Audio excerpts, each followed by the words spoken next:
الحمدللہ رمضان کی مبارک ساعتوں سے گزر کر پھر ایک دفعہ آپ کی خدمت میں حاضری کا شرف حاصل ہو رہا ہے۔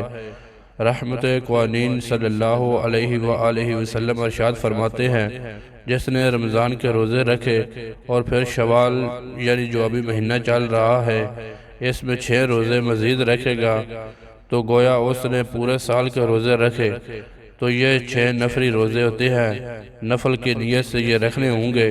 جو ہماری بہنوں کے مخصوص ایام کے روزے رہ جاتے ہیں یا کسی کے بنا پر رمضان کے روزے رہ گئے، وہ ایسا نہیں کر سکتا کہ ایک ہی روزے میں دونوں کی نیت کر لے کہ قضا بھی اور شوال کے روزے بھی نہیں، وہ علیحدہ رکھنے ہوں گے۔ یہ 6 روزے نفلی ہوتے ہیں۔ یہ خیال غلط ہے کہ عید کے دوسرے دن سے ان کا آغاز کرنا ضروری ہے، کوئی ضروری نہیں ہے، پورے مہینے میں جب دل چاہے رکھے۔ اور یہ خیال بھی غلط ہے کہ لگاتار رکھنے ہوں گے۔